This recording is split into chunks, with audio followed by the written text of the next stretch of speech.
नमस्कार मेरे प्यारे मित्रों, स्वागत करते हैं एक बार फिर से हम आपके अपने YouTube चैनल कवि क्लासेस में। और आज के सेशन में आप लोगों को टॉप 25 क्वेश्चन जो हैं वो आप लोगों को कराए जाएंगे, जो हिंदी के प्रैक्टिस सेट नंबर 11 से संबंधित है। आपको बता दें कि आप लोग का जो एग्जामिनेशन डेट है वो आप लोग की अनाउंस हो चुकी है, जो कि आपकी 24 अप्रैल रखी गई है। तो आप लोग के पास केवल गिन करके आप लोग के 60 डेज आप लोग के पास है। तो इन 60 दिनों का आप लोग बहुत अच्छे से उपयोग करें, ताकि आप लोग अपने परीक्षा में 100% प्राप्तांक जो है वो आप प्राप्त कर सके। तो चलिए आज हम लोग इसी को करने के लिए, अपने हिंदी को और अच्छा करने के लिए इस प्रैक्टिस सेट को शुरू करते हैं, जिसमें हम लोग टॉप 25 क्वेश्चन को सॉल्व करेंगे। तो प्रश्न नंबर आपका यहाँ पर जो शो कर रहा है वो आपका क्वेश्चन नंबर 26। देखिए क्वेश्चन नंबर 26 कह रहा है आप लोगों से कि हरियाणवी या फिर बांगरू बोली, हरियाणवी या फिर बांगरू बोली किस अपभ्रंश से आपका विकसित हुआ है।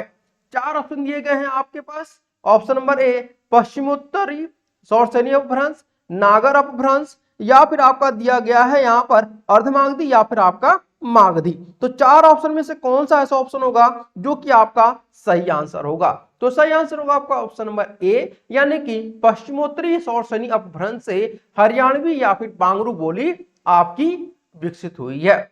इसी प्रकार से प्रश्न नंबर 27 देखिए दिया हुआ है, हिंदी का पाणिनि किसे कहा जाता है।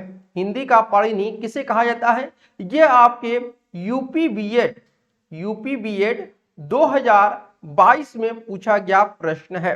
ठीक है, यूपी बीएड 2022 में पूछा गया प्रश्न है कि हिंदी का पाणिनि किसे कहा जाता है। भोलानाथ तिवारी को, कामता प्रसाद गुरु को, रामचंद्र शुक्ल को, या फिर किशोरी दास वाजपेयी जी को। तो इन चार में से अधिकतर लोगों ने कामता प्रसाद गुरु को लगाया था हिंदी का पाणिनि, लेकिन इसका जो सही आंसर होगा वह हो जाएगा भाई ऑप्शन नंबर डी, यानी कि किशोरी दास वाजपेयी जी को हिंदी का पाणिनि कहा जाता है। अब आते हैं प्रश्न नंबर 28 दिया है, हिंदी का प्रथम व्याकरण लिखने वाले विद्वान कौन है। ठीक है, हिंदी का प्रथम व्याकरण लिखने वाले जो विद्वान हैं उनका नाम आपको बताना है। चार ऑप्शन दिया है, Joshua Ketelaar, Kishoridas Vajpayee, George Grierson, या कामता प्रसाद गुरु। तो सही आंसर हो जाएगा आपका ऑप्शन नंबर ए, जेसुआ केटलर ने सबसे पहले हिंदी का प्रथम व्याकरण लिखा था। अब आते हैं प्रश्न नंबर 29 दिया है, अपभ्रंश का वाल्मीकि किसे कहते हैं। अपभ्रंश का वाल्मीकि किसे कहते हैं, पुष्पदंत को, धनपाल को, शालिभद्र सूरी को, या फिर आपका स्वयंभू को। तो इन चार में से जो सही आंसर होगा वो हो जाएगा ऑप्शन नंबर डी, यानी स्वयंभू को अपभ्रंश का वाल्मीकि कहा जाता है। प्रश्न नंबर 30 देखे दिया हुआ है, भारत के उच्चतम न्यायालय तथा उच्च न्यायालय का भाषा संबंधी निर्देश किस अनुच्छेद में दिया गया है। अनुच्छेद 344, अनुच्छेद 346, अनुच्छेद 348 या अनुच्छेद 120 में। तो सही आंसर होगा आपका ऑप्शन नंबर सी, यानी अनुच्छेद 348 में भारत के उच्चतम न्यायालय और उच्च न्यायालय की भाषा संबंधित निर्देश यहां पर दिया गया है। प्रश्न नंबर 31 देखिए दिया हुआ है, भारतीय संविधान में 22 भारतीय भाषाओं को आधिकारिक भाषा का दर्जा दिया गया है, जिनमें यह भाषा शामिल नहीं है। यानी जो 22 भाषाएं हमारे संविधान में है, यानी कह सकते हैं कि 8वीं अनुसूची में जो आपकी इंगित है 22 भाषाओं को, उसमें आपकी कौन सी भाषा जो है वह इसमें सम्मिलित नहीं है। मैथिली, मणिपुरी, बोडो, या फिर आपका भोजपुरी। तो सही आंसर होगा आपका ऑप्शन नंबर डी, भोजपुरी को 22 भाषाओं में आधिकारिक रूप से दर्जा नहीं दिया गया है, लेकिन यहाँ पे लगातार संसद में भोजपुरी को 8वीं अनुसूची में शामिल करने का पुरजोर कोशिश किया जा रहा है।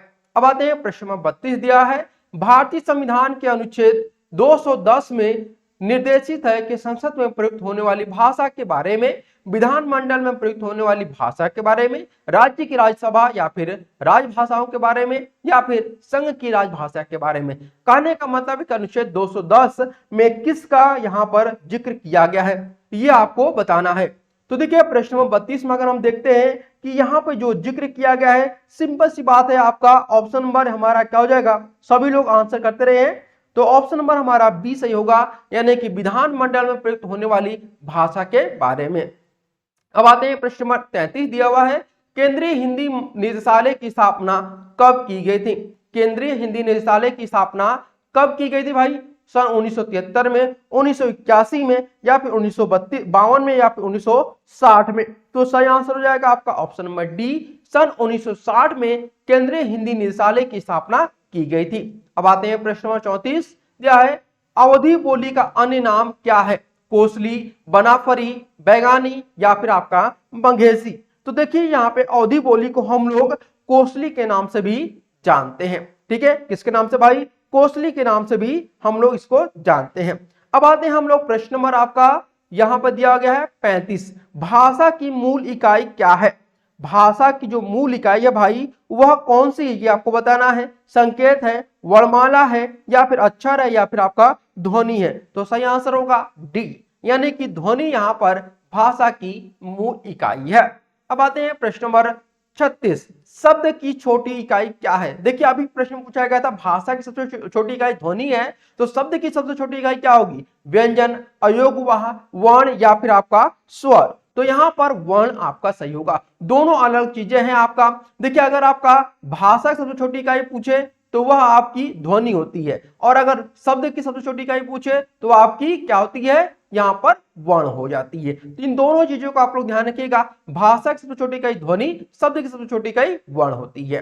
प्रश्न नंबर 37 दिया है बड़ा स का उच्चारण स्थान बताइए। तालु से, दंत से, मूर्धा से, या फिर आपका कंठ से।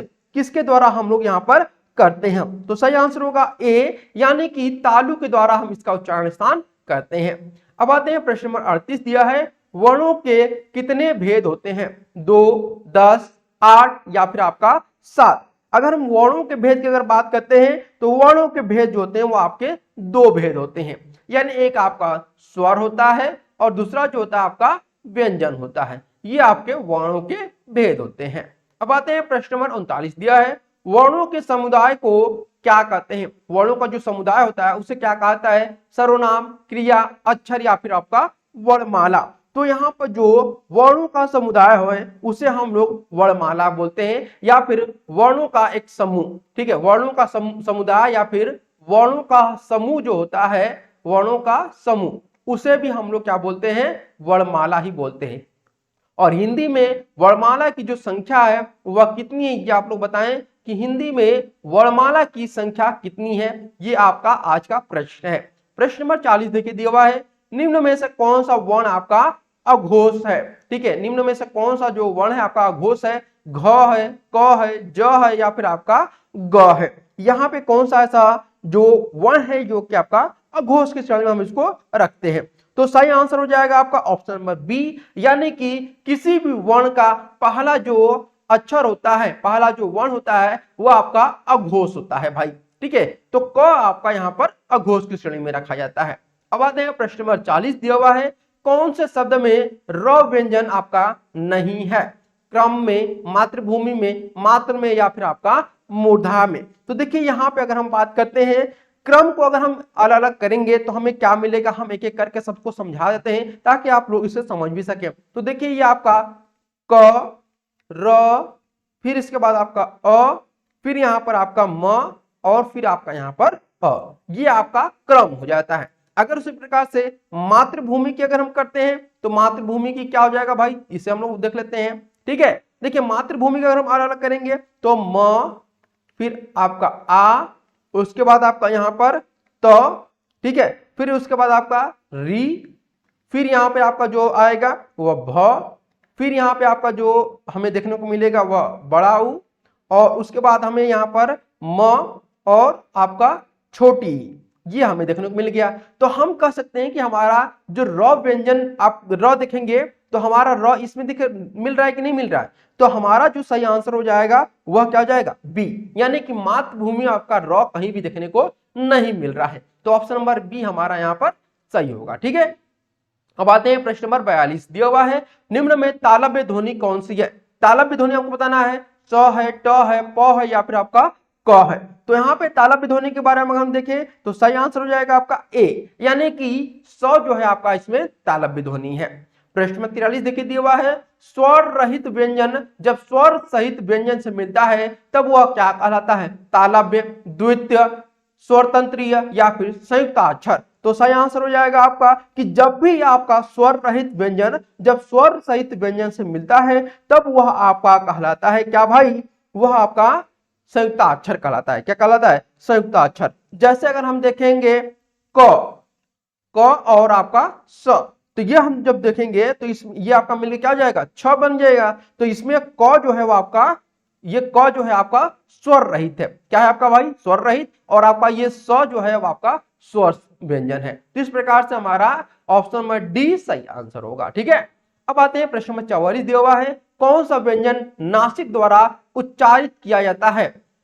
ड, ज, द या फिर र?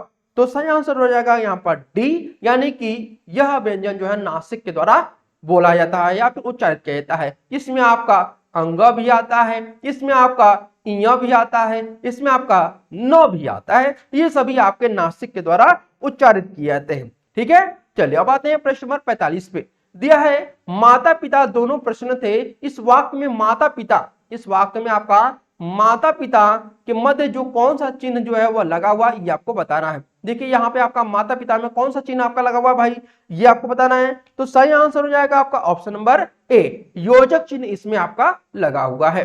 अब आते हैं प्रश्न नंबर 46 दिया हुआ है, उसने मुझसे कहा मैंने आज एक मशीन खरीदी, उक्त वार्तालाप में किस विराम चिन्ह का कि कमी हमें या फिर त्रुटि देखने को मिलती है? तो हमें यहाँ पर कॉमा यहाँ पे लगाना जरूरी है। क्या लगाना जरूरी है भाई? कॉमा लगाना यहाँ पे जरूरी है। इसलिए हम कह सकते हैं कि हमारा ऑप्शन नंबर ए यहाँ पर सही आंसर है। ठीक है, अब आते हैं प्रश्न नंबर 47 दिया हुआ है, मुझे बाहर जाना है, रेखांकित चिन्ह को पहचानिए। ये आपका रेखांकित चिन्ह है। ठीक है, ये आपका रेखांकित चिन्ह है, यानी एक खड़ी पाई जो रहती है इसे हम लोग क्या बोलते हैं? अल्प विराम, पूर्ण विराम, प्रश्नवाचक चिन्ह या फिर आपका लाघव चिन्ह। तो हम इसे क्या बोलते हैं भाई? तो सिंपल सा हम लोग कई बार इसको हम लोगों ने बताया भी है, तो इसे हम लोग पूर्ण विराम के नाम से जानते हैं। ठीक है, अब आते हैं प्रश्न नंबर 48 दिया हुआ है कि किसी पद, उपवाक्य आदि की विशेषता दिखाने के लिए शब्द के नीचे एक रेखा खींचते हैं, उसे हम लोग क्या कहते हैं? कोष्ठक चिन्ह कहते हैं, तिर्यक रेखा कहते हैं, अधोरेखा कहते हैं या फिर हम लोग प्रश्नवाचक चिन्ह कहते हैं। तो हम लोग इसे भाई क्या कहते हैं?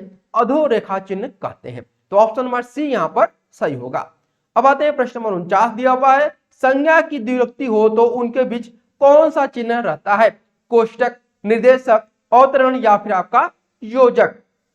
तो प्रश्न नंबर 49 में अगर हम देखेंगे तो संज्ञा की द्विरुक्ति हो जाए तो वहां पर आपका योजक चिन्ह का प्रयोग करते हैं, यानी कि हम लोग डैश का यूज करते हैं।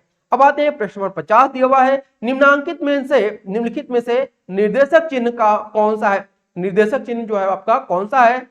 इसमें से 4 ऑप्शन दिए गए, वह निर्देशक चिन्ह आपको बताना है। तो देखिए यहाँ पे निर्देशक चिन्ह हमारा ऑप्शन नंबर ए यहाँ पर आपका सही यहाँ पर देखने को मिल रहा है। तो इस प्रकार से हम लोगों ने कुल अगर हम बात करते हैं तो 50 क्वेश्चन आप लोगों के सामने यहाँ पर हल किया गया है। ठीक है, जो कि आपके एग्जामिनेशन के लिए बहुत ही इंपॉर्टेंट है। तो आज के लिए इतना ही, फिर मिलते हैं नेक्स्ट सेशन में। तब तक के लिए धन्यवाद, शुक्रिया, thank you so much for watching this video.